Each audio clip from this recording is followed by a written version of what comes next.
Bismillahirrahmanirrahim. Ma'asyiral muslimin yang dimuliakan Allah Subhanahu wa taala, tentu tidak ada kisah yang lebih baik dalam Al-Qur'an melebihi kisahnya para nabi dan rasul.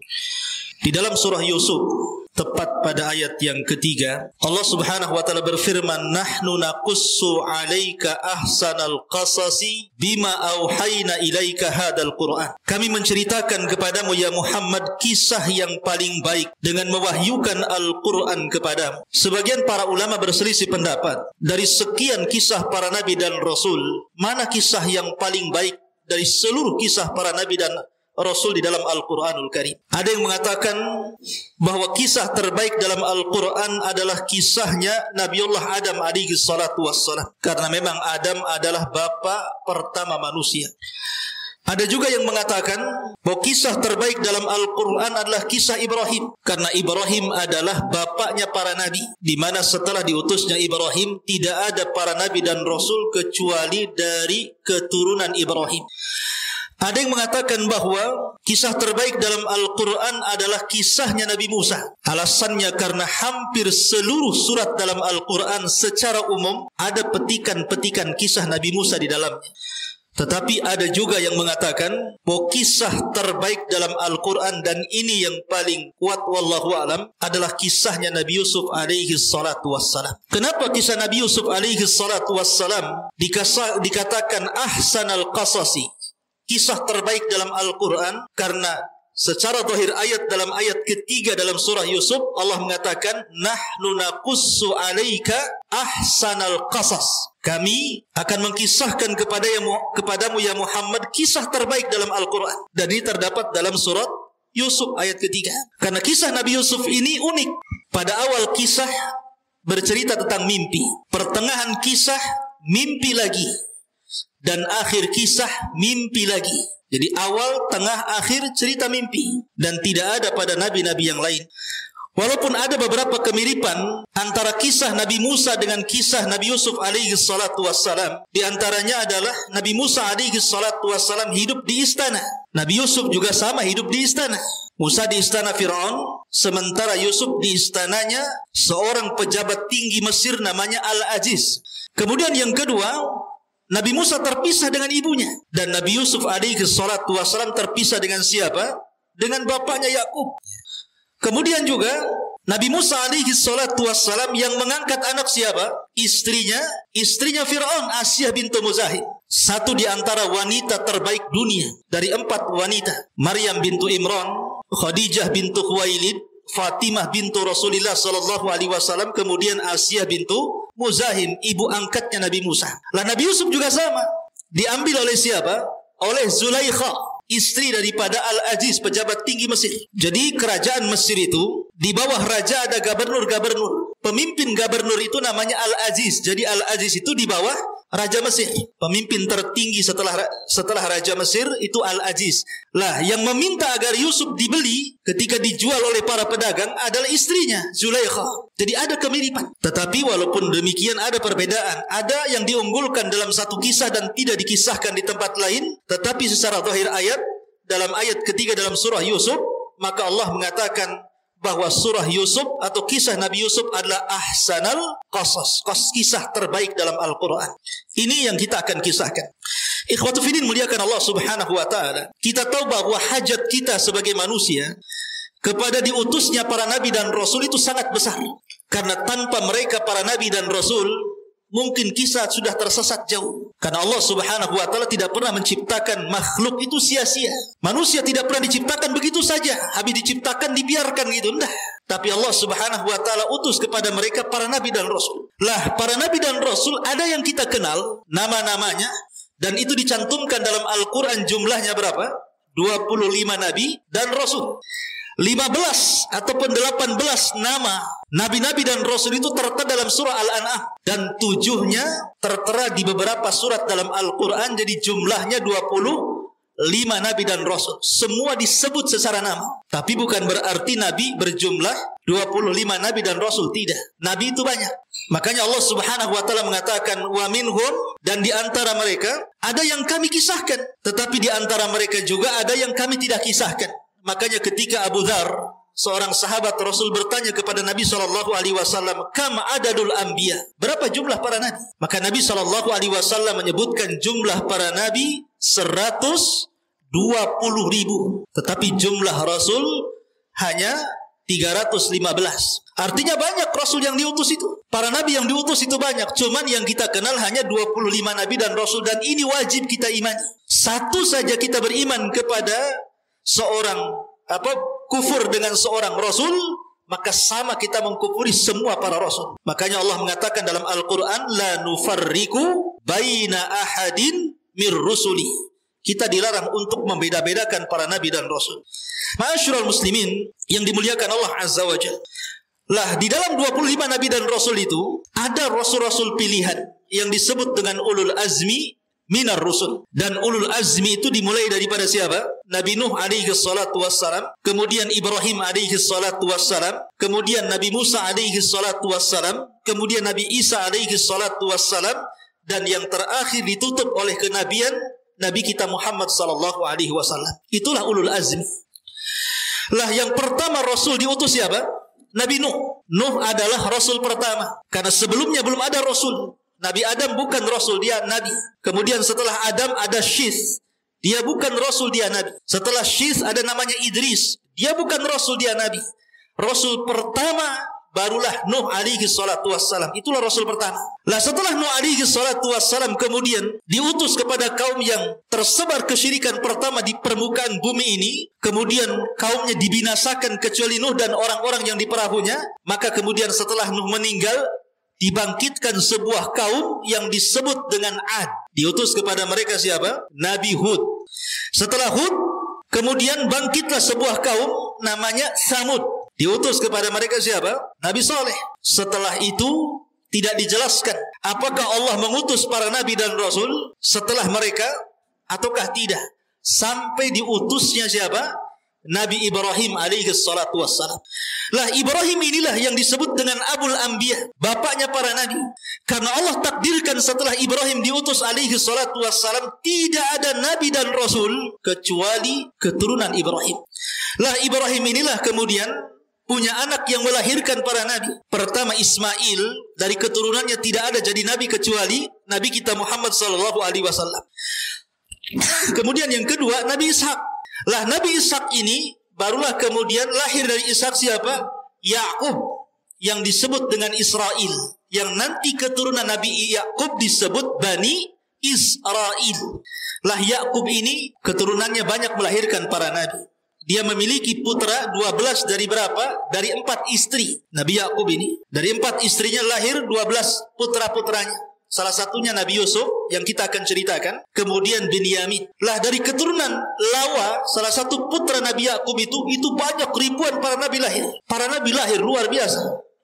Ya, jadi nabi itu bukan 25 nabi dan rasul, tapi banyak. Dan semuanya kembali kepada nasab Nabi Ibrahim alaihi salatu wassalam. Dan Ibrahim itu memiliki keistimewaan luar biasa. Bagaimana tidak? Anaknya dipersembahkan untuk kurban. Badannya dipersembahkan untuk dibakar. Kemudian hartanya dipersembahkan untuk ikramud dhaif, memuliakan tamu. Dan hatinya hanya diberikan kepada Allah Subhanahu wa taala. Idz qala lahu rabbuhu aslim, qala aslamtu li rabbil alamin. Itulah ucapan Ibrahim. Lah, Ibrahim inilah yang melahirkan Ishak, kemudian melahirkan Yakub. Dari Yakub inilah lahir Nabi Yusuf. Makanya Yusuf itu disebut Ibnul Karim, wabnu Ibnil Karim, wabnu Ibni Ibnil Karim. Anaknya dari orang yang mulia, dari orang yang mulia, dari orang yang mulia.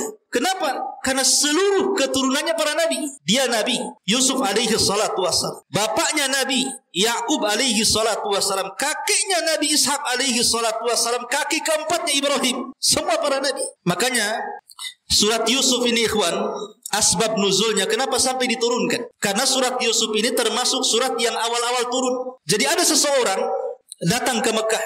sebelum hijrah Nabi Shallallahu Alaihi Wasallam, bercerita di hadapan para sahabat macam-macam cerita. Cerita ini, cerita itu, macam-macam cerita diceritakan. Akhirnya para sahabat ini mengadu kepada Rasulullah dan mengatakan, ya Rasulullah, ceritakanlah kepada kami kisah terbaik. Sebagaimana orang itu bercerita banyak cerita dari luar. Maka Nabi SAW terdiam sampai Jibril kemudian datang, kemudian menurunkan surah Yusuf. Lah ketika Nabi SAW kemudian diturunkan surah Yusuf, maka para sahabat mendengar dengan seksama dan takjub dengan kisah Nabi Yusuf ini. Lah orang-orang Yahudi di Madinah ketika mendengar Nabi SAW menceritakan tentang kisah Nabi Yusuf yang merupakan wahyu Al-Quran, mereka menangis. Kenapa? Karena mereka teringat dengan nabi-nabi mereka. Dari sini menunjukkan bahwa Islam itu bukan agama komunitas, tapi Islam itu agama universal.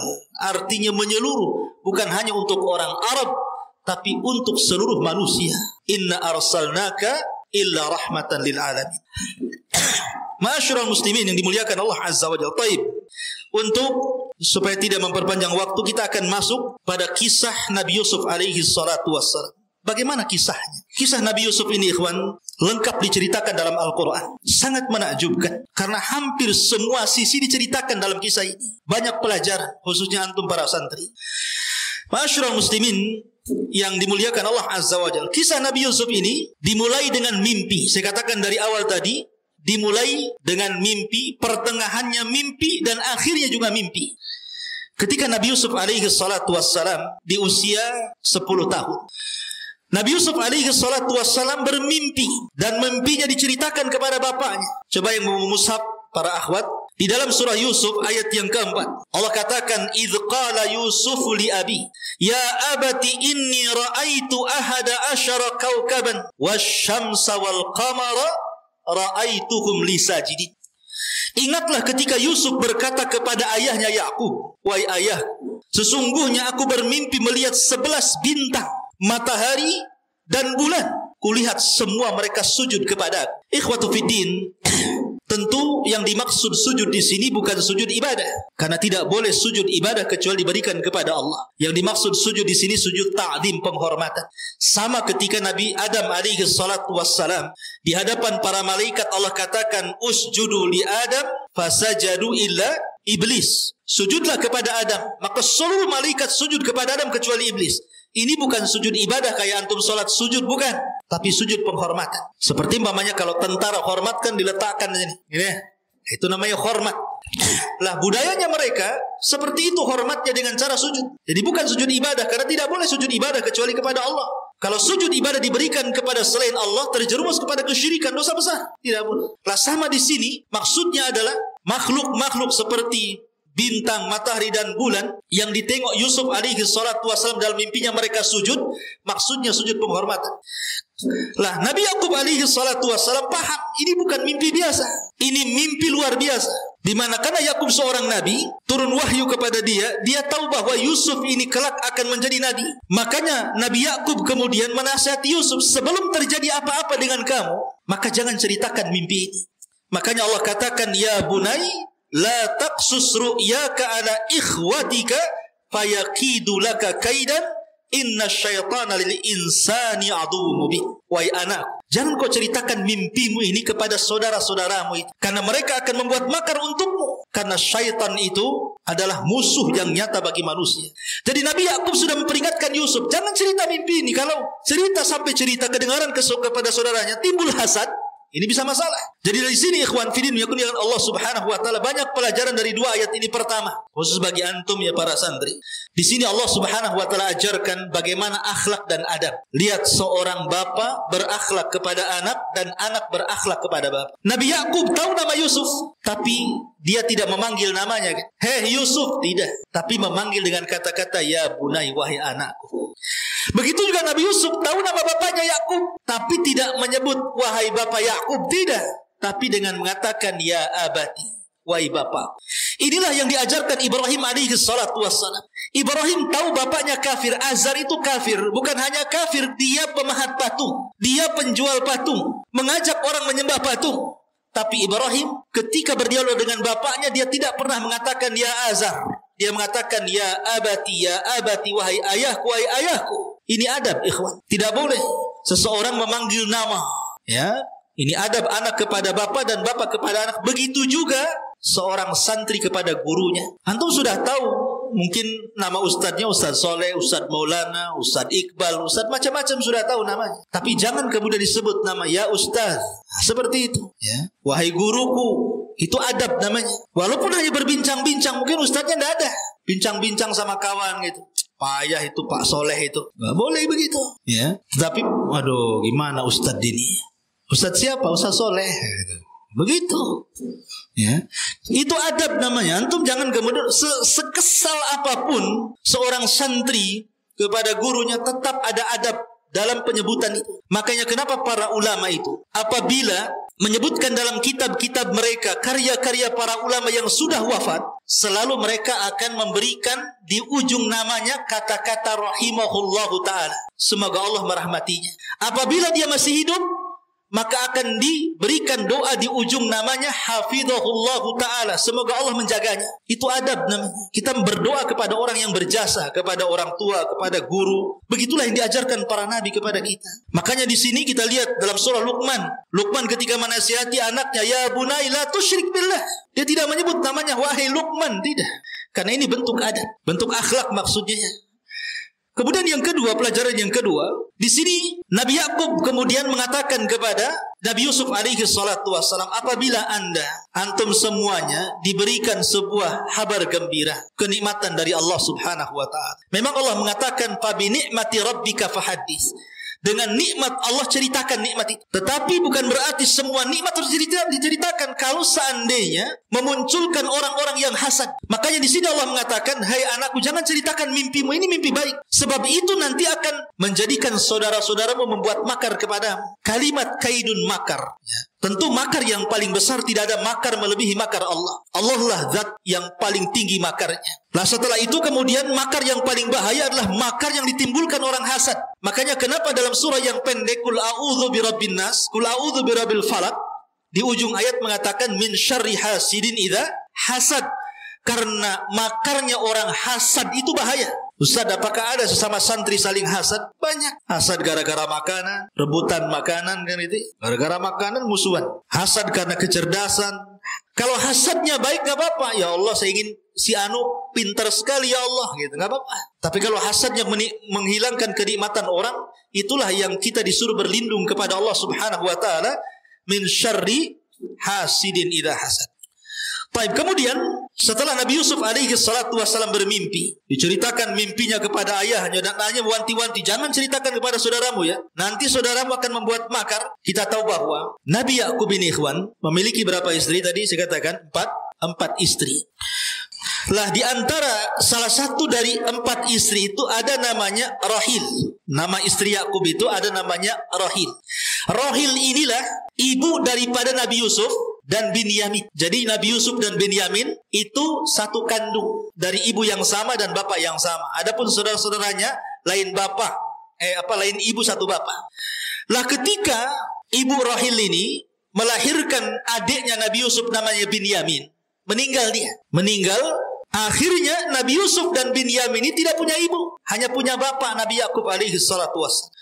Lah karena memang Nabi Yusuf dengan Binyamin ini masih kecil, yang paling bungsu gitu dari seluruh anak-anak Yakub. Yakub ini ingin memposisikan plus bukan hanya selaku ayah kepada Nabi Yusuf dan Binyamin, dia pun ingin memposisikan menjadi ibu. Akhirnya dia lebih mencintai Nabi Yusuf dan Binyamin dibandingkan istri-istri yang masih hidup dan anak daripada istri-istri yang masih hidup. Dari sinilah tumbuh kecemburuan. Cemburu istri-istrinya itu nggak diperhatikan karena Yakub terus memperhatikan Yusuf dan Binyamin. Akhirnya kemudian istri-istri Nabi Yakub ini menghasut anak-anaknya dengan mengatakan, wah payah bapakmu tuh tengok. Kenapa Yusuf aja, kenapa Binyamin saja kemana-mana sama mereka, kalian tak pernah diajak macam-macam. Tertanamlah sifat hasad yang ditumbuhkan ibunya kepada anak-anak yang merupakan saudara-saudara Nabi Yusuf. Ini hati-hati para akhwat di belakang itu. Jangan sekali-kali mendoktrin kepada anak, karena anak itu paling mudah didoktrin dan perempuan itu paling mudah mendoktrin dan pengaruhnya melebihi laki-laki. Makanya akhirnya hasad ibu-ibunya turun ke anak-anaknya tuh. Lah, dari situlah kemudian mulailah anak-anak mereka datang kepada Nabi Yakub dan mengatakan, "Idz qalu La Yusuf wa akhuhu ahabbu ila abina minna wa nahnu usbatun inna abana la fi dhalalin mubin. Ketika mereka saudara-saudara Yusuf berkata, sungguh Yusuf dan saudaranya Binyamin lebih dicintai ayah daripada kita. Padahal kita adalah satu kelompok yang kuat. Sungguh ayah kami berada di atas kesesatan yang nyata. Ya. Nabi Yakub seorang nabi, bagaimana mungkin dikatakan sesat? Ya.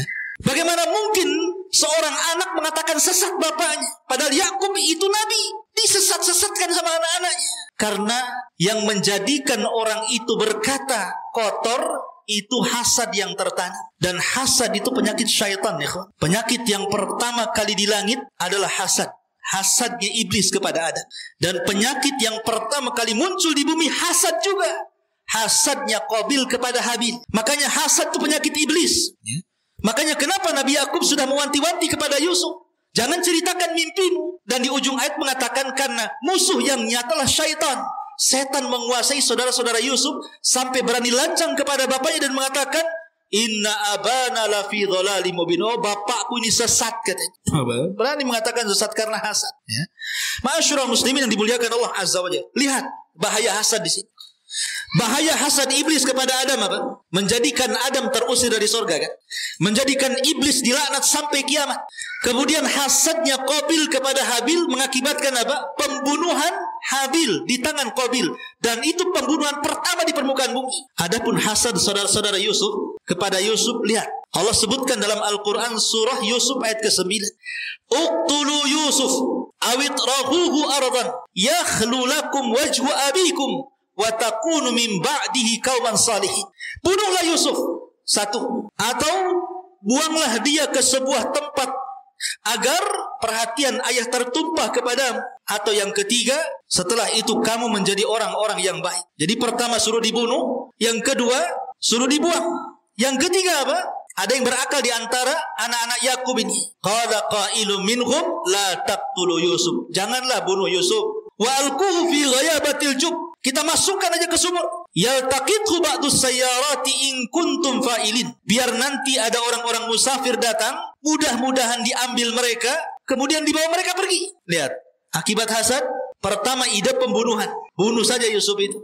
Kemudian yang kedua, ide pembuangan. Kemudian yang paling ringan, idenya apa? Dimasukkan ke sumur. Semua bicara tentang nyawa. Dibunuh jelas menghilangkan nyawa. Dibuang ke padang pasir bisa kematian karena kehausan. Dibunuh, dilemparkan ke sumur, bisa saja di sumur ada ular, ada kalajengking, ada macam-macam, kan.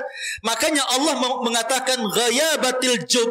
Kenapa dikatakan ghayabatil jub? Ghayabah itu artinya tidak terlihat. Ini bukan sumur kecil, bukan sumur 15 meter, 12 meter, bukan. Tapi sumur yang gak tahu kedalamannya. Makanya Allah mengibarahkan dengan ghayabatil jub. Saking dalamnya gak kelihatan. Coba bayangkan. Dan Yusuf 3 hari di situ. 3 hari dalam sumur yang gelap itu. Kalau seandainya saya kasih hadiah 50.000, antum uka-uka di sana, siapa yang berani? Malam ke hutan Jabal Uhud sana. Jalan ke hutan sana, ya. Nanti pagi datang lagi ke sini. Siapa yang berani ngacuk? Ustadz kasih 50.000, saya tambah 100.000, tambah jadi 500, tambah 1 juta. Nggak ada yang ngacuk. Ustadz-ustadznya lah. Coba. Itu loh di hutan ini. Yusuf udah sumurnya di hutan, masuk lagi ke dalam sumur itu. 3 hari 3 malam dalam kegelapan itu. Anak umur 10 tahun. Yusuf ketika dimasukkan itu usianya berapa? 10 tahun itu. Subhanallah. Tetapi dalam riwayat, ketika Yusuf berada di sumur itu, karena itu pilihan terakhir saudara-saudaranya, mereka tidak jadi membunuh, mereka tidak jadi membuang, dan mereka memasukkan Yusuf ke sumur. Di dalam sumur itu Jibril datang. Selama 3 hari Jibril bolak-balik datang. Kemudian menenangkan Nabi Yusuf dalam sumur itu usia 10 tahun. Dan menceritakan tentang bahwa Yusuf, nanti kamu sebentar lagi setelah 3 hari ini akan ada orang yang mengambil. Kemudian nanti akan dijual. Kemudian akan hidup di istana. Kemudian akan dirayu perempuan. Kemudian akan dipenjara. Kemudian akan ini, akan itu. Semua diceritakan Jibril tentang kehidupan Yusuf ke depan sampai meninggal. Jadi Yusuf sudah tahu gambaran nih setelah keluar dari sumur apa yang akan terjadi. Karena Jibril sudah mengilhamkan kepadanya, ya. Makanya dia membuat tenang Yusuf di dalam sumur tadi. Ma'asyiral muslimin yang dimuliakan Allah Subhanahu wa taala.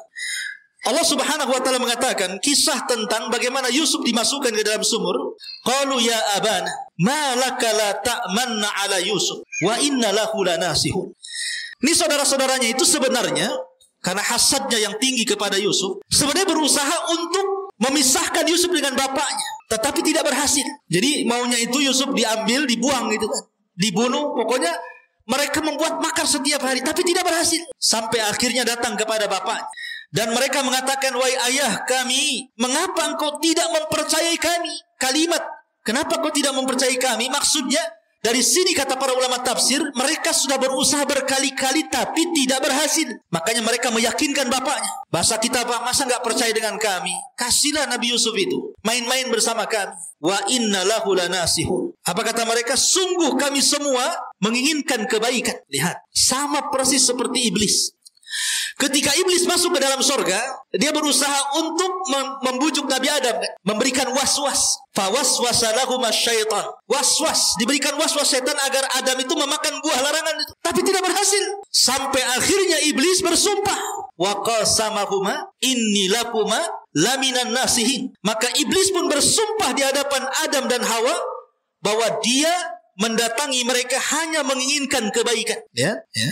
Jadi orang yang berbuat jahat itu tidak mungkin akan menampakkan kejahatannya. Pasti akan menampakkan kebaikan. Lihat para penipu itu. Mana ada penipu nampak tipuannya kan? Pasti akan diberikan kebaikan dulu. Makanya sebuah kebatilan, kata Syekh Shalih Fauzan, kalau ditampakkan 100% ditolak manusia. Tapi kebatilan itu kalau kemudian ada kebaikan di situ dan tercampur hak dan batil, barulah manusia menerimanya. Makanya kenapa di sini ikhwatul fiddin, dalam rangka memuluskan kejahatannya, mereka meyakinkan bapaknya, percayalah bapak kepada kami. Kami ini tidak ingin apapun kecuali kebaikan kepada Yusuf. Arsilhu ma'ana ghadan yarta wa yal'ab wa inna lahu lahafidhun. Biarkanlah dia pergi bersama kami besok pagi agar dia bersenang-senang dan bermain-main dan kami bisa menjaganya.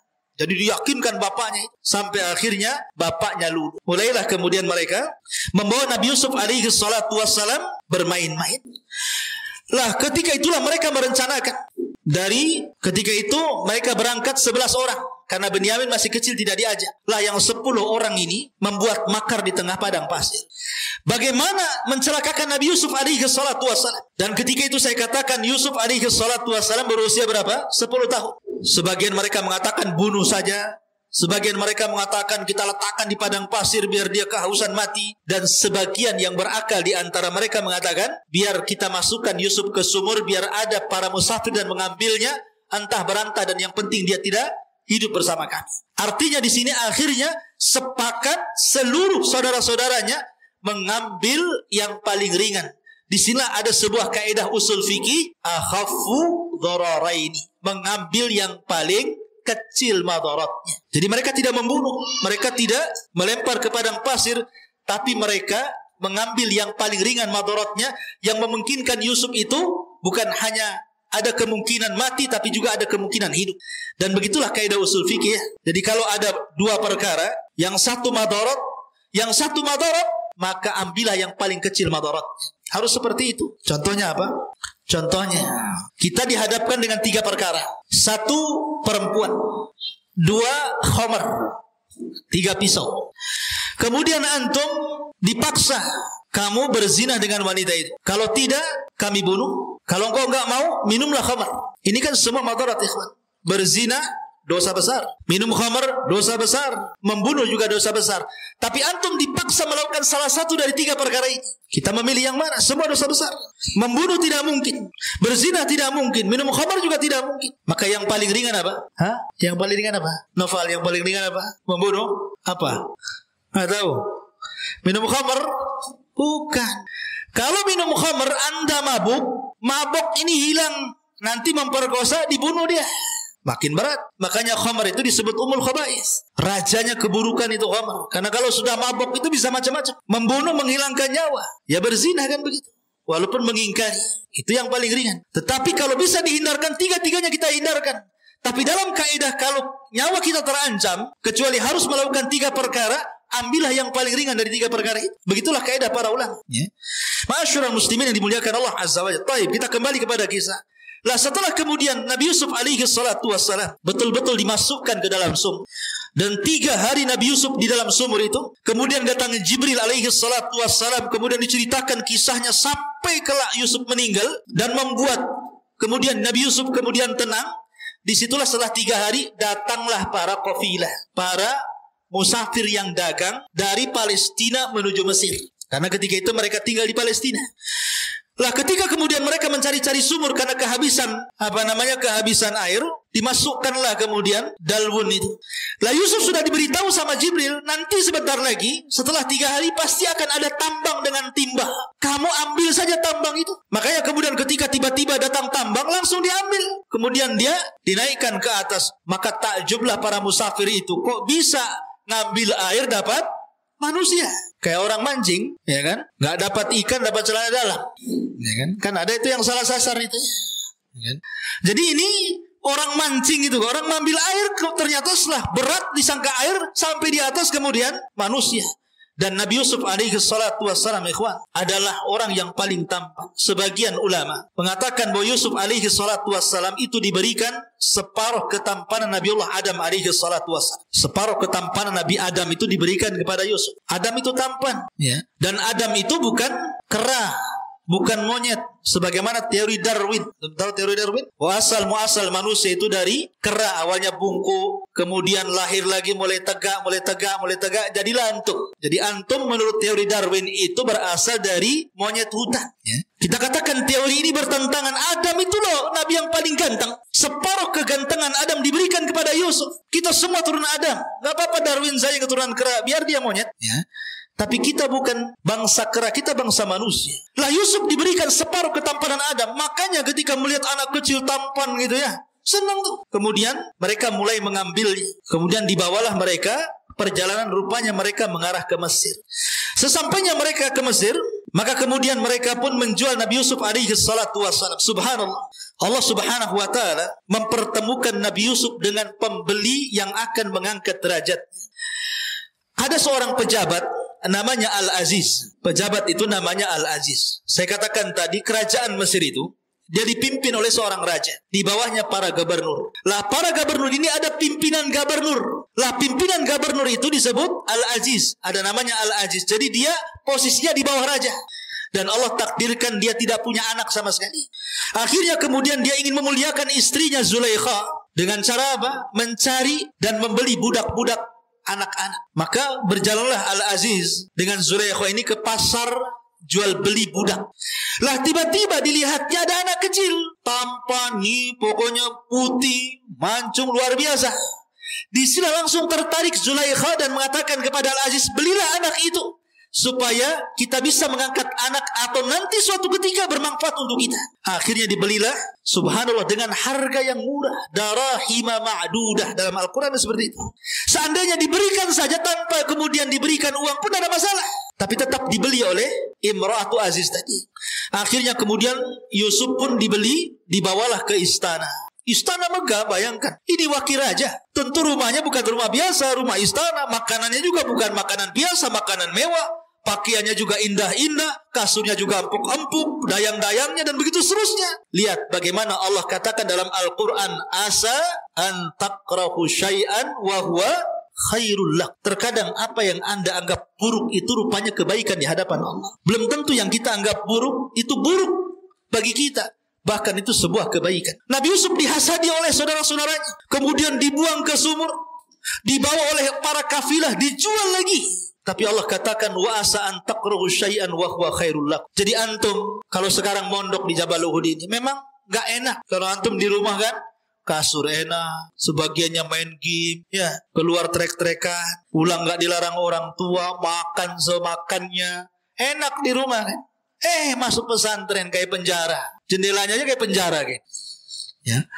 Makan ya itu saja dikresek gitu kan, isinya ya tempe tahu, nahu sorop, tempe sahut. Tempe itu nahu, tahunya sorop. Jadi makan apa? Makan nahu sorop.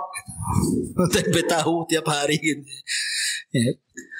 Ya sekarang antum mungkin dianggap ini tega banget nih orang tua ini, kok lempar saya ke Jabal Uhud pula. Sudah kasurnya sempit, 2 lantai lagi, berdekat-dekat, banyak nyamuk, ini itu, nanjak, capek. Wa asa an takrahu syai'an wa huwa khairul lakum. Boleh jadi yang Anda anggap buruk hari ini, capek di sini, sing ngapal aja, stres.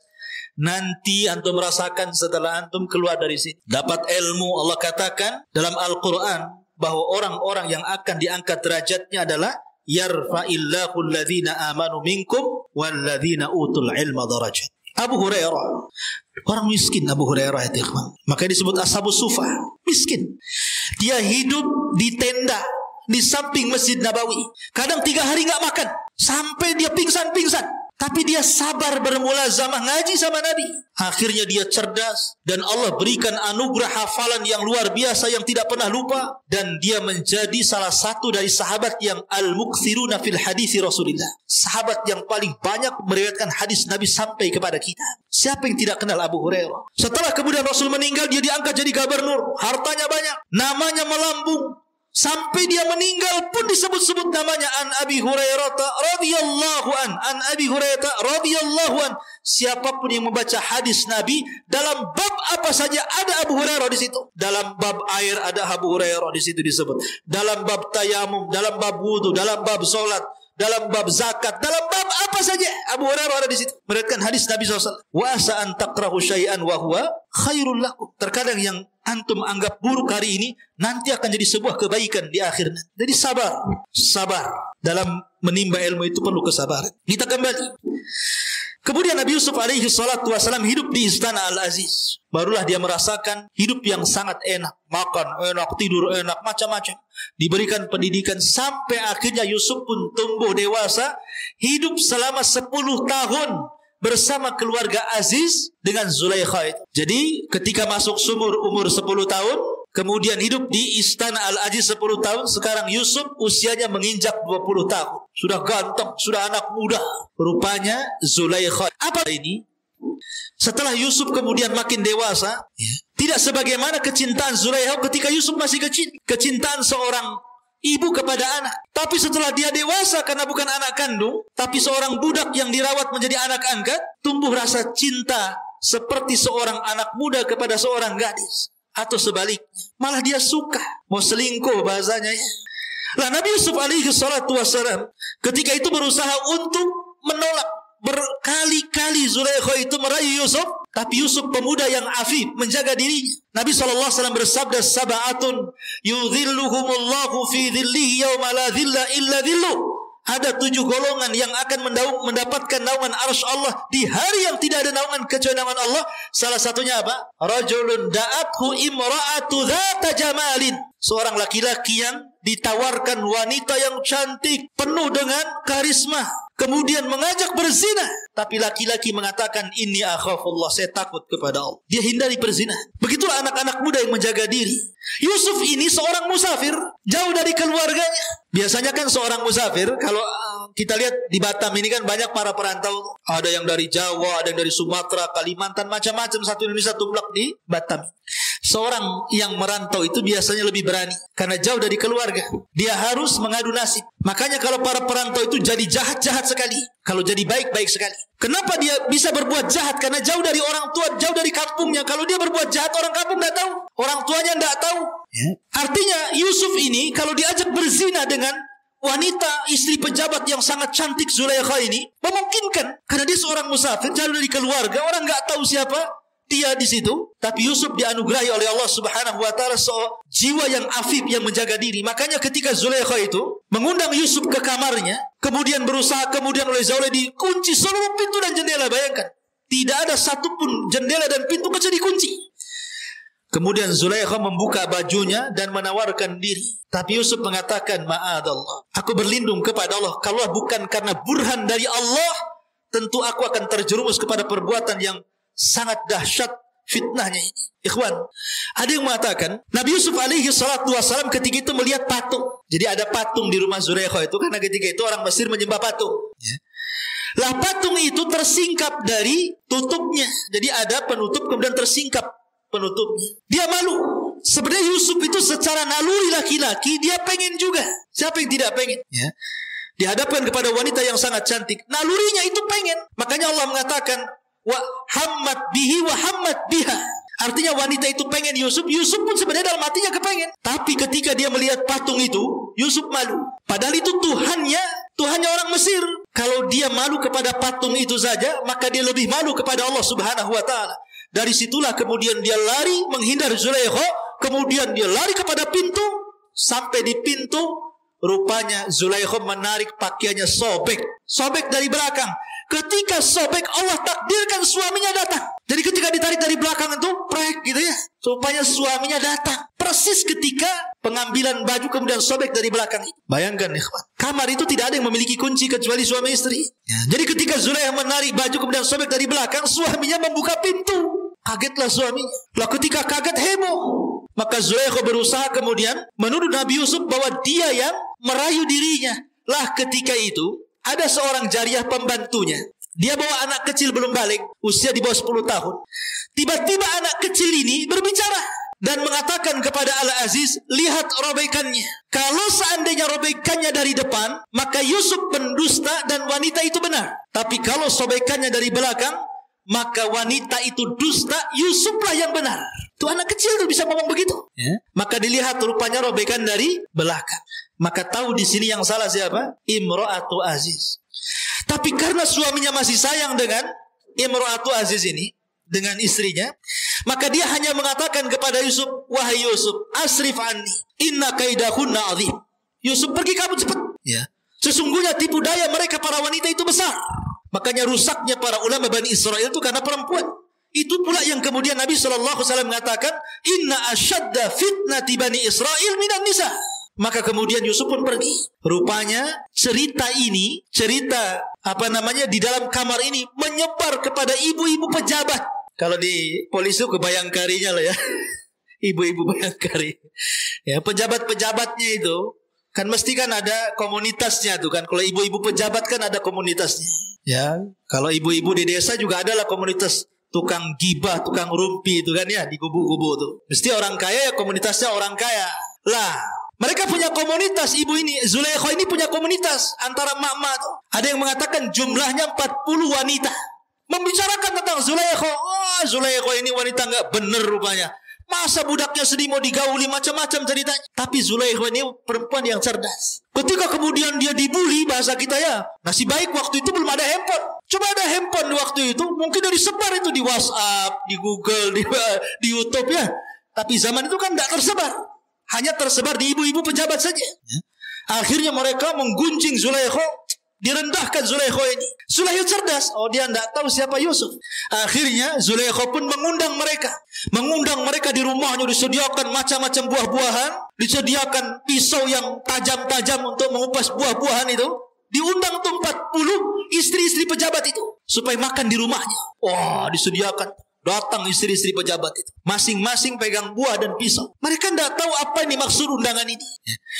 Dan Yusuf pun tidak tahu apa maksudnya. Ketika mereka masing-masing bawa pisau, di tangannya bawa buah, apa kata Zulaikha kepada pembantunya? Bukakan pintu itu biar Yusuf masuk kemari. Maka dibukalah pintu itu. Ketika Yusuf kemudian keluar, subhanallah, Yusuf ini ghaddul basar, tidak memandang wanita-wanita istri-istri pejabat yang cantik-cantik. Dia suruh berjalan saja sama Zulaikha, dia nurut saja karena dia budak masalahnya.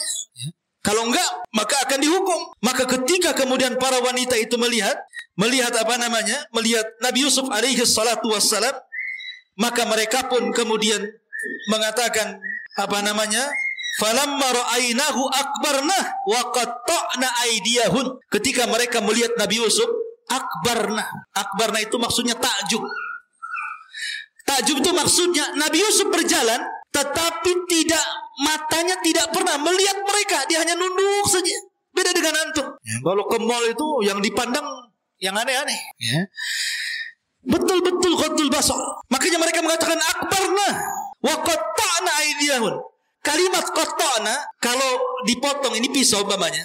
Ini kertas, pisau. Kalau satu kali sobekan dengan pisau berarti qata'an. Tapi kalau qata' pakai tasdid berarti berkali-kali. Itu bahasa Arabnya. Jadi ketika dia pegang buah itu sambil lihat Yusuf itu dipotong-potong gitu tangannya itu. Subhanallah. Dan wanita-wanita yang memotong tangannya sambil melihat Nabi Yusuf yang ganteng itu tidak merasakan sakit sama sekali. Kenapa? Kaidah apabila seseorang sudah melebihi kecintaan yang di atas rata-rata, biasanya apapun rasa sakit akan hilang dari dia. Seperti Bilal bin Rabah, sangat mencintai Allah dan Rasulnya, disiksa sekuat apapun dia tidak merasakan sakit.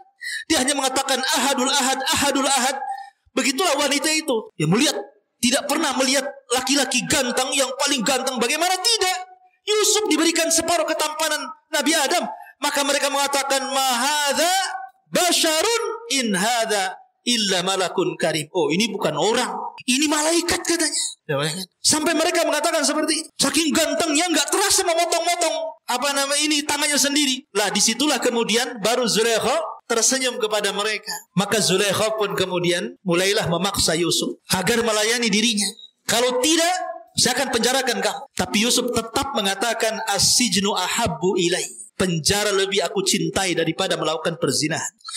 Maka akhirnya kemudian Yusuf pun, karena Zulaikha ini wanita cerdas, dia mengatur urusan. Ini wanita-wanita sudah terfitnah dengan Yusuf, sampai kemudian tangannya dipotong-potong. Maka para suami-suaminya ini berkumpul. Para suami-suami yang wanita-wanita terpotong-potong ini berkumpul. Kemudian mereka takut dengan Yusuf memfitnah istri-istri mereka. Akhirnya mereka sepakat untuk memenjarakan Yusuf. Lihat bagaimana kejahatan mereka. Bersepakat untuk memasukkan Yusuf ke dalam penjara. Maka akhirnya kemudian Yusuf pun dimasukkan ke dalam penjara atas ide Zulaikha, dan juga didukung oleh para suami-suami wanita itu, karena akan menjadi fitnah bagi para wanita. Maka dari sini kehidupan Yusuf berubah, ya, masuk lagi ke penjara selama 10 tahun. Lah ada kisah menarik. Raja itu punya zawak. Antum tahu zawak? Zawak itu dalam bahasa Arab, bahasa kita ini tukang nyicipin makanan, disebut zawak. Jadi raja itu kan punya tukang masak sendiri, tukang pembuat minum sendiri. Kan sebelum masakan itu dikasih raja, ada yang cicipi, takut dikasih racun. Begitu juga minuman, kalau sebelum sampai kepada raja, maka tukang nyicipinya ini minum dulu, takut diberi racun. Lah Allah takdirkan zawak ini meninggal dunia. Yang tukang nyicipi itu meninggal dunia. Kemungkinan meninggal dunia karena diracun. Dan racun itu kemungkinan ada pada makanan atau pada minuman. Akhirnya ditangkaplah pembuat makanan dan pembuat minuman itu. Lah itu bertepatan ketika Yusuf masuk penjara. Makanya Allah mengatakan dalam Al-Quran, dalam surah Yusuf itu, maka Yusuf masuk penjara bersama 2 anak muda. Masuk ke dalam penjara. Akhirnya kemudian Yusuf masuk nih. 3 orang Nabi Yusuf dan 2 orang yang berkasus itu. Karena berencana untuk salah satunya meracuni zawak tadi. Lah Allah takdirkan di penjara itu, ikhwan. Akhirnya mimpilah salah satu dari mereka. Mimpi. Yang satu mimpinya aneh-aneh gitu kan. Maka dalam Al-Quran dijelaskan bagaimana mimpinya 2 orang itu di hadapan Nabi Yusuf alaihi salatu wassalam. Ma'asyiral muslimin yang dimuliakan Allah subhanahu wa ta'ala. Di antara mimpinya, bukan 36. Wa dakhala ma'ahu sijna fatayan. Dan bersama Nabi Yusuf itu masuk pula 2 orang pemuda ke dalam penjara. Tadi saya sudah sebutkan kisah 2 pemuda ini. Yang satu tukang buat roti, yang satu tukang buat minuman, karena tertuduh telah meracuni zawak tadi. Qala ahaduhuma, berkata salah satu dari keduanya, inni arani a'siru khamran. Wa qala al-akhar inni arani ahmilu fawqa ra'si khubzan ta'kulu at-tayru minhu. Nabbi'na bi ta'wilihi inna naraka minal muhsinin. Sesungguhnya aku bermimpi memeras anggur, dan yang lainnya berkata aku bermimpi membawa roti di atas kepalaku, sebagiannya dimakan burung. Berikanlah kepada kami takwilnya, sesungguhnya kami memandangmu termasuk orang yang baik. Maka Nabi Yusuf alaihissalam ini kan ahli takwil mimpi. Nabi Yusuf sudah tahu pasti salah satunya akan mati. Salah satunya akan mati nih. Karena salah satunya akan mati, maka Nabi Yusuf alaihi salatu wasalam harus berdakwah supaya mereka masuk ke dalam agama Islam, agama Nabi Yakub, Nabi Ibrahim. Sebelum mati itu diislamkan dululah bahasanya. Makanya kemudian Nabi Yusuf alaihi salatu wasalam mulai berdakwah kepada mereka, wattaba'tu millata aba Ibrahim wa Ishaq wa Yaqub ma kana lana an nusyrika billahi min syai'in dzalika min fadlillahi alaina wa 'alan nas walakinna aktsaran nasi la yashkurun. Dan aku mengikuti agama nenek moyangku Ibrahim, Ishak dan Yakub. Tidak pantas bagi kami para nabi mempersekutukan sesuatu apapun dengan Allah. Itu adalah dari karunia Allah kepada kami dan kepada manusia semuanya. tetapi kebanyakan mereka bersyukur. Maka intinya Yusuf mengajak mereka untuk mentauhidkan Allah. Tapi memang tidak diceritakan dalam Al-Quran apakah keduanya masuk Islam atau tidak. Maksudnya mengikuti agama Yusuf atau tidak diceritakan. Tapi yang diceritakan adalah ketika keduanya kemudian diloloskan dari penjara, maka Nabi Yusuf alaihissalam ketika itu mengatakan kepada salah satu dari yang akan diselamatkan, tidak akan mati, nanti kamu cerita kepada raja tentang kasusku. Aku akan ceritakan kasusku, kamu cerita kepada raja, mudah-mudahan raja mengampuniku. Maka yang ditakwil akan selamat itu, ya, saya akan ceritakan kalau sampai di istana.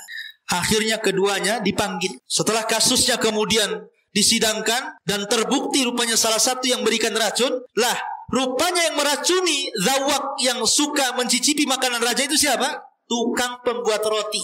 Adapun tukang pembuat minuman khamr itu bebas karena dia tidak meracun. Makanya ketika ditakwil itu ada roti di atas kepalanya, sebagiannya dimakan burung. Maksudnya adalah dia akan diponis mati dan dialah akan disalib dan jasadnya akan dimakan burung. Makanya ketika keluar penjara, yang membuat roti ini dia yang bersalah menaruh racun tadi, maka mati. Lah yang membuat minum ini lupa pesan Yusuf bahwa nanti kalau kamu keluar ceritakan kisahku kepada raja, kasusku seperti ini, biar jadi pertimbangan raja. Lupa pula dia sampai 10 tahun. Lupa anda cerita. Terpaksa Yusuf hidup di penjara berapa? 10 tahun. Orang gak bersalah masuk penjara 10 tahun dia di penjara. Nabi Yusuf. Subhanallah. Lah baru setelah itu ketika ada kasus mimpinya raja, raja ini bermimpi. Mimpinya itu saja. Setiap malam itu lagi mimpinya, itu lagi mimpinya. Dia ceritakan mimpinya kepada para penasihat. Itu hanya bunga-bunga tidur saja. Itu hanya lewat saja. Tapi raja penasaran karena mimpinya bukan sekali tapi berkali-kali. Apa mimpinya? Qalal malik, inni ara sab'a baqaratin siman ya'kuluhunna sab'un ijab wa sab'a sumbulatin khudrin wa ukhar yabisat ya ayyuhal mala'u aftuni fi ru'yaya in kuntum lirru'ya ta'burun. Raja berkata kepada para pemuka kaumnya, sesungguhnya aku bermimpi melihat 7 ekor sapi betina yang gemuk dimakan oleh 7 ekor sapi betina yang kurus. Harusnya kan terbalik ya. Harusnya yang kurus dimakan yang gemuk ya. Ini yang kurus makan yang gemuk pula kan gitu. Kan aneh jadinya. Kemudian 7 tangkai gandum yang hijau dan 7 tangkai lainnya yang kering dijadikan satu. Ini maksudnya apa? Wahai orang yang terkemuka, terangkanlah kepadaku takwil mimpiku ini jika kalian ahli takwil. Lah ikhwatu fiddin, ketika itu pelayannya yang suka membuat khamar kepada raja itu kan membawa minuman. Cerita dia. Baru ingat itu kisah Nabi Yusuf di penjara itu bahwa dia pun mengenal ahli takwil dalam penjara. Dulu aku juga ditakwilkan mimpinya. Maka ceritalah pada raja, ada sebenarnya orang ahli takwil mimpi, tapi yang di penjara karena dia pernah mentakwil mimpiku. Maka sang raja kemudian penasaran. Kalau begitu utuslah seseorang, panggil dia kemari. Akhirnya kemudian dipanggillah orang itu kepada penjara. Maka Nabi Yusuf alaihi salatu wasallam mulai menakwilkan mimpi itu. Bahkan takwilnya sangat mengkhawatirkan karena akan terjadi kelaparan. Yang kuat memakan yang lemah, akan terjadi kelaparan di mana-mana. Macam-macam ditakwilkan Nabi Yusuf alaihi salatu wasallam. Kemudian orang ini mengatakan, kalau begitu maukah kau datang denganku menuju raja? Kau ceritakan hal itu kepada raja. Tapi Nabi Yusuf mengatakan tidak. Kalau aku harus mentakwilkan mimpi raja, ada satu syarat. Selesaikan kasusku dulu. Bagaimana Yusuf alaihi salatu wassalam menyelesaikan kasusnya? Dan ini kenapa kemudian Allah buat lupa orang yang suka buat minuman untuk raja itu, supaya Yusuf keluar dari penjara bukan karena pertolongan orang, tapi betul-betul Allah yang menolongnya. Taufik dari Allah Azza wa Jalla. Makanya Yusuf sengaja di penjara sampai 10 tahun. Hikmahnya adalah supaya Yusuf tidak ditolong manusia, tapi Allah langsung yang menolong dengan memberikan jalan keluar. Dan itu pertolongan terbaik. Akhirnya kemudian setelah disebutkan kasusnya bahwa Yusuf dulu begini-begini dengan Zulaikha, dengan wanita-wanita para pejabat, begini-begini, raja mengiyahkan, iya, saya siap menyelesaikan kasusmu. Akhirnya dipanggillah wanita-wanita itu yang dulu memperdayakan Yusuf alaihi salatu wasallam. Dipanggil satu-satu, dikumpulkan di kerajaan. Sampai akhirnya Zulaikha ngaku bahwa dia yang salah. Maka raja pun marah dan suami Zulaikha pun marah. Akhirnya kemudian karena dipermalukan di depan umum, diceraikan Zulaikha sama suaminya Al-Aziz itu. Dan wanita-wanita yang lain juga diceraikan suami-suami. Dan itu sebuah balasan dari Allah al-jaza'u min jinsil amal, bahwa balasan itu sesuai dengan amalannya. Jangan kira seseorang melakukan kebaikan ataupun keburukan kecuali pasti ada balasan keduanya. Tidak cepat maka lambat. Dan orang-orang yang berbuat zalim, balasannya akan disegerakan sebelum akhirat. Seperti kisah siapa? Az-Zahabi menceritakan kisahnya dalam kitabnya Al-Kabair. Kisah orang zalim yang merampok ikan pada seorang nelayan. Jadi ada preman, orang jahat, tiba-tiba berjalan-jalan di pinggir laut. Kemudian ada nelayan baru nyandar dari laut itu bawa ikan besar.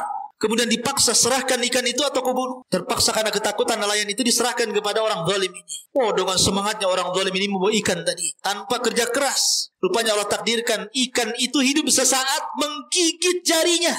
Setelah digigit jarinya, rupanya ada racun dari gigitan ikan itu, dan dia merasakan sakit di malam hari yang tidak ada tahu kecuali Allah sakit. Maka keesokan harinya dia datang ke tabib. Dia mengatakan, ini apa jariku? Kenapa membuat aku sakit gigitan ikan itu?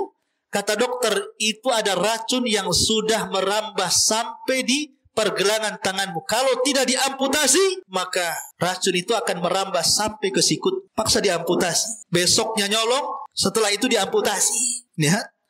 Bagaimana kata Nabi SAW, tidak ada dosa. Ma min dzambin ajjalallahu uqubatahu fid dunya qabla al-akhirah al-baghy wa qati'atur rahim. Tidak ada satupun dosa yang disegerakan hukumannya di dunia sebelum akhirat. Pertama kezaliman, dan yang kedua memutus silaturahim dengan orang tuanya. Ma'asyiral muslimin, kembali. Akhirnya kemudian setelah Yusuf pun kemudian dibela oleh raja dan dibebaskan oleh sang raja, dan mereka orang-orang yang pernah menzaliminya mendapatkan balasan, maka Yusuf pun kemudian berusaha untuk mentakwilkan mimpi sang raja. Maka sang raja ketakutan akan kondisi kerajaannya, karena ini bukan setahun 2 tahun paceklik yang ditakwilkan Yusuf, 7 tahun. Akan terjadi paceklik hebat, kelaparan di mana-mana. Makanya Nabi Yusuf alaihi salatu wassalam menawarkan diri kepada raja, kalau engkau percaya wahai raja, serahkanlah pembendaharaan Mesir kepada. Jadi menteri ekonomi loh bahasa sekarang. Serahkan perekonomian Mesir kepada. Akhirnya kemudian sang raja pun ketika mengatakan, falamma kallamahu qala innakal yaum ladaina makinun amin. Kemudian sang raja pun percaya Yusuf, diangkatlah jadi bendaharawan Mesir. Maka Yusuf mulai membuat siasah politik. Bayangkan. Oh, dia sekarang jadi orang kepercayaan raja. Lihat. Memang terkadang orang itu susah-susah dahulu kan. Mulai dari dihasadi keluarganya, dibuang ke sumur, dijual, dimasukkan ke penjara. Subhanallah, ini kan keperitan hidup semuanya. Dan di endingnya Yusuf menjadi seorang menteri kepercayaan raja, menyelamatkan Mesir, diberikan fasilitas paling tinggi. Maka kemudian Yusuf pun mulailah berpolitik. Dia memberikan uang-uang ke masyarakat agar menanam gandum di mana-mana, beras di mana-mana. Nanti sebagiannya diambil kerajaan dan sebagian dikonsumsi oleh mereka. Lah yang diserahkan ke kerajaan ini disimpan oleh Nabi Yusuf. Sampai setelah 7 tahun betul-betul terjadi kekeringan, paceklik di mana-mana. Tapi Mesir mengalami luar biasa kemakmuran. Negara-negara tetangganya semua kelaparan kecuali Mesir. Semua kelaparan, termasuk Palestina. Karena Palestina dekat dengan Mesir, perjalanan darat. Perbatasannya jalur Gaza itu. Akhirnya terdengarlah oleh keluarga Nabi Yakub bahwa kalau ingin mendapatkan makanan dan tidak akan kelaparan, maka mereka boleh menukar gandum, menukar makanan dengan barang-barang berharga. Berangkatlah keluarga Yakub ini. 10 orang datang ke Mesir membawa barang. Yusuf sudah sukses di Mesir. Lah ketika datang ke istana Mesir, Yusuf kenal. Ini orang-orang ini kenal. Ini dulu orang yang menzalimi saya. Lihat. Orang yang disakiti selamanya tidak akan lupa kepada orang yang menyakiti. Tapi orang yang menyakiti akan lupa kepada orang disakitinya. Itu kaidah itu. Ingat gak antum dulu zalimi saya? Nggak ingat. Yang menzalimi biasanya gitu, nggak ingat dia. Tapi yang dizalimi akan ingat terus. Oh ini, walaupun udah tua, mukanya ini kayak dulu nih orang yang kurang ajar sama saya. Yusuf kenal tuh saudara-saudaranya. Tetapi saudara-saudara nggak kenal sama Yusuf. Maka Yusuf pun kemudian, tapi dia berusaha. Disinilah Allah tampakkan adabnya seorang nabi, akhlaknya seorang nabi. Jazaul ihsan, jazaul sayyi'ah, balasan keburukan tidak dibalas dengan keburukan, tetapi dibalas dengan kebaikan. Begitulah para nabi yang mengajarkan kepada kita. Ya. Dulu mereka hasad, maka lawan hasad itu kita berikan kebaikan kepada orang yang hasad. Inilah cara menghilangkan hasad. Kan saudara-saudara Yusuf kan hasad tuh kepada Yusuf. Maka Yusuf justru tidak hasad. Jadi mereka akhirnya diberikan kan dalam kaedah pemberian penukaran barang itu satu unta satu karung gandum. Walaupun mereka banyak 10 unta, tetap dikasih satu unta, satu orang satu unta. Akhirnya mereka mengatakan, Yusuf nih mengatakan, berapa saudara kalian? Mereka mengatakan 11 orang. Loh kenapa cuma 10? Benyamin maksudnya saudaranya gak dibawa. Kenapa cuma 10? Besok kalau kamu datang, ajak yang ke-11-nya. Kalau engkau tidak ajak, kami tidak akan kasih gandum lagi. Untuk kebaikanku, kata Yusuf, nih gandumnya, setiap satu unta, satu karung, nih, saya kembalikan semua barang berharganya. Baik kan? Udah gak diambil barang berharganya, dikasih gandum lagi. Ya. Akhirnya pulanglah mereka. Sampai di Palestina berjumpa dengan Nabi Yakub. Nabi Yakub itu pantang makan yang haram. Pantang makan pemberian orang, tidak mau dia. Ketika dia melihat gandum-gandum itu di atas unta, kemudian barang berharganya kembali, Yakub menolak, tidak mau. Ini harus dikembalikan. Saya tidak mau. Kecuali kalau barang-barang berharganya memang sudah diterima oleh Mesir, mereka dapat makanan, tidak apa-apa. Ini tidak. Makannya dikasih, barangnya dikembalikan. Kata Yakub, saya tidak mau makan. Kecuali ditukar dengan barang berharga. Akhirnya mereka mengatakan, tidak wahai ayah. Mereka minta syarat. Kalau kami harus kembali ke Mesir, adik kami Benyamin harus diajak. Kalau nggak lengkap 11, mereka akan menolaknya. Nabi Yakub teringat dengan Yusuf. Nanti dimasukkan sumur lagi kan gitu ya. Dia takut karena di antara ujian Nabi Yakub itu, salah satunya dia menangis karena sedih kehilangan Yusuf sampai buta. Setiap hari Yakub menangis karena tidak wajar kematian Yusuf. Apalagi tahu Yakub ini Yusuf akan jadi nabi. Maka dia sedih menangis, akhirnya buta, nggak bisa melihat. Pada awalnya Yakub tidak mengizinkan Benyamin, tapi dirayu dan ini demi makan, demi tidak kelaparan. Akhirnya Yakub pun kemudian setelah dipastikan Benyamin aman, maka boleh mengizinkan Benyamin ikut. Berangkatlah mereka dengan Benyamin. Yang tadinya 11 unta jadi 10 unta jadi 11 unta kan jadi banyak tuh karung. Setelah sampai di sana, Nabi Yusuf kenal dengan Benyamin. Benyamin tidak kenal dengan Yusuf. Akhirnya kemudian oleh Nabi Yusuf dipisahkan tuh dari kawan-kawannya. Dimasukkan ke dalam kamar. Kemudian Yusuf baru bercerita bahwa dia adalah Yusuf. Wah, senanglah Benyamin karena berjumpa dengan saudara sudah lama, bertahun-tahun tidak berjumpa. Dari situlah maka Yusuf tidak mau berpisah dengan Benyamin. Disitulah dia buat makar. Dia ngomong sama Benyamin, nanti sebelum kau pulang, nanti kendaraanmu akan saya kasih barangku. Nanti kau akan dituduh mencuri. Nanti kalau kamu dituduh mencuri, kamu tidak akan pergi lagi ke Palestina dan kamu akan hidup bersama saya di sini. Betul, dibuat siasat seperti itu. Setelah barang-barangnya kemudian ditukar dengan gandum, kemudian orang-orang ini sudah mau kembali ke Palestina. Sebelum masuk sampai gerbang saja, para penjaga teriak, ada barang yang hilang, ada barang yang hilang. Barangnya Malik hilang. Akhirnya penjaga pun menutup gerbang, kemudian memeriksa semua bawaan 11 saudara Yusuf ini. Dicek semuanya. Rupanya yang bawa barang adalah siapa, Ben? Benyamin. Ditangkaplah Benyamin. Ketika itu hukuman orang mencuri, kalau ikut syariat Yakub maka menjadi budak. Kalau ikut syariat Mesir maka dibunuh. Cuma 2 itu saja. Hukuman orang mencuri ketika itu jadi budak atau dibunuh. Dan Yusuf mengikuti syariat Yakub. Akhirnya kemudian mereka pun meminta-minta agar jangan menahan Benyamin, karena mereka sudah berjanji kepada bapaknya untuk mengembalikan Benyamin.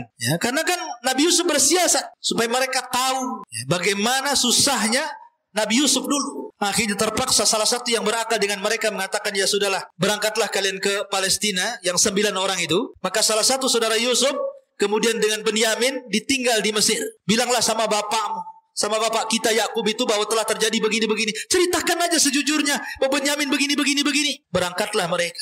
Sampai di Palestina, Yakub gak percaya karena dia sudah pernah melakukan kejahatan kepada Yusuf dan tidak pulang. Sekarang Benyamin tidak pulang lagi. Kalian apakan Benyamin? Bahasanya seperti itu kan. Kata bapaknya, pokoknya cari sedapat mungkin Yusuf dengan Benyamin, datangkan kepada aku. Saya nggak mau tahu, kata Yakub. Itu sudah buta tuh. Saya nggak mau tahu, saya nggak mau menerima bakaran. Sekarang kalian pergi lagi, datangkan Benyamin dan Yusuf kepada aku. Akhirnya udah panik nih anak-anaknya. Terpaksalah berangkat lagi mereka ke Mesir. menceritakan tentang kondisi ayahnya begini. Akhirnya Yusuf mengatakan, ya sudah, kalau begitu bawalah Benyamin bersama kalian dan berikan pakaianku kepada ayah kalian, pakaian raja, berikan pakaianku kepada ayah kalian. Akhirnya berangkatlah orang ini kembali Palestina membawa Benyamin. Ketika sampai kemudian di Palestina, pakaian itu diberikan kepada Nabi Yakub. Tiba-tiba Yakub mencium bau Yusuf. Kemudian diciumnya baju itu sampai akhirnya Allah takdirkan yang tadinya buta menjadi melek, sembuh butanya dari pakaian Nabi Yusuf itu. Dan setelah kemudian Yusuf alaihi salatu wassalam mengundang mereka semua untuk ke Mesir. Maka dibawalah seluruh keluarga Nabi Yakub dan 11 saudaranya, istri-istrinya, anak-anaknya, cucu-cucunya, semua diboyong ke Mesir. Dan subhanallah, disinilah takwil mimpi yang terakhir, bahwa apa yang ditakwilkan oleh ayahnya, bahwa kelak maksudnya 12 bintang itu sujud kepada diriku, maksudnya 12 saudaranya. Akhirnya mereka menjadi orang-orang yang mengikuti Yusuf alaihi salatu wassalam. Dan Yusuf ada kesamaan dengan Rasulullah. Nabi ketika Fatu Mekah, dia melihat orang-orang yang pernah membunuh para sahabat, yang pernah mencaci maki, yang pernah menghinanya. Tapi Nabi tidak balas dendam kecuali kepada orang-orang tertentu. Nabi hanya mengatakan, idhabu fa antumut tulaq, pergi kalian kan kumaafkan. Maka Yusuf pun sama, mengatakan kepada saudara-saudaranya, la tasriba alaikumul yaum yaghfirullahu lakum wa huwa arhamur rahimin. Tidak ada celaan hari ini. Allah sudah ampuni dosa-dosa kalian. Dan Allah zat yang maha pengasih di antara seluruh maha pengasih. Akhirnya mereka hidup di Mesir menjadi sebuah komunitas. Yakub pun kemudian meninggal dunia. Maka lahirlah dari putra-putra Yakub, keturunan Yakub, yang kemudian disinilah cerita berawal kisah Bani Israel. Karena Bani Israel berkembang di Mesir sampai kepada cerita Fir'aun dan begitu seterusnya. Itulah di antara kisah terbaik dalam Al-Quran, kisah Nabi Yusuf alaihi salatu wassalam. Sebagai gambaran kisah, antum bisa baca Al-Qurannya, nanti akan nyambung dengan kisah yang saya kisahkan. Dan mudah-mudahan kedepannya kita membuat kajian rutin, entah seminggu sekali, ya, membahas ilmu-ilmu penting supaya menjadi bekal antum ketika pulang berdakwah di masyarakat. Mudah-mudahan ada manfaatnya. Subhanakallahumma bihamdika asyhadu an la ilaha illa anta astaghfiruka wa atubu ilaik. Allahu ta'ala alam. Assalamualaikum warahmatullahi wabarakatuh.